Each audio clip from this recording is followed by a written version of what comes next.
tayo sa loob ng PITX yan. Ayan. Napakahaba niya. So, ayan o.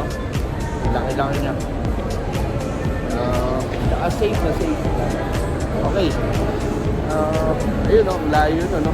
Layo-layo na no, kabilang dulo. So parang ka talaga nasa airport ano. Grabe di ba? So kung bibiyahe ka ng Mindanao, ayan, Sidio, Davao, Zamboanga, Dinagat Island. Grabe, pakiramdam ko tuloy nasa airport na naman ako.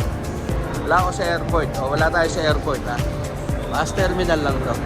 Okay, bus departure. Ayun o. O, di ba? Ano? Ayan o. Morning. Boss, ito yung biyaheng ano? Pangasinan. Ano lang, Kalambalan. Ay, lalo wala dito Kalambalan. May nakita kasi ako doon yung NLI. Putsik siya sa baba. So ito daw yung mga biyahe Batangas. Ala ay din pala yun. Oh yeah, boot number 4. Ayan. Sa baba daw, yung Santa Cruz. Biyahe Santa Cruz sa baba. Sige po, salamat po. Ayan, baba naman tayo. Tingnan naman natin kung ano meron dito sa baba. Marami talaga dito fast food, kaya hindi kayo magugutom dito. Ayan o. Tsaka meron din mga ano dito, ayan. May mahigpit din sila doon sa mga bagay talaga, doon sa mga kahit sa mga handyan, sa mga daladalahan. Ayan. So ito siya, ayan o. Meron din ayan o, Pangasinan. Solid no. O, ayan ha. Okay, so malapit dyan sa McDonald's, dito sa ground floor ng PITX. Sa third floor, parking area. So walang gutom talaga dito. Ayan, ganun din yung mga nandito sa baba. Karamihan talaga dito fast food kasi syempre yung mga tao dito puro bibiyahe, no? So, kaya yun.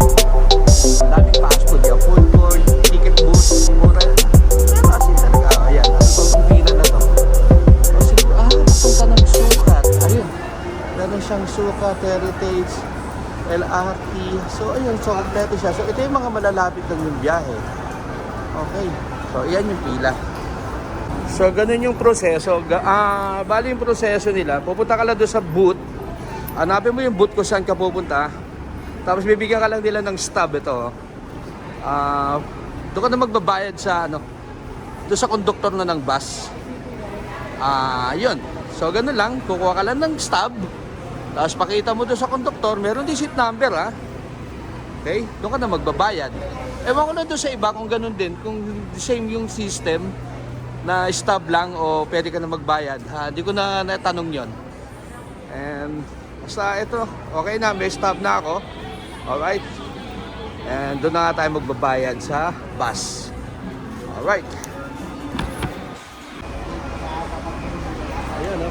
So itatap mo muna yung stub mo. Itap mo yung stub mo tapos yun, para bumukas yung dadaanan mo. So ganun yung proseso ha. Okay. Ayun o, nagsara na o. Alright, so ito yung gate natin. Gate number 5. Ito yung sasakyan natin. Hanggang Balibago to. Right. Di ba? Ayan o. Ayan yung signboard niya. Balibago. Okay. Okay tayo.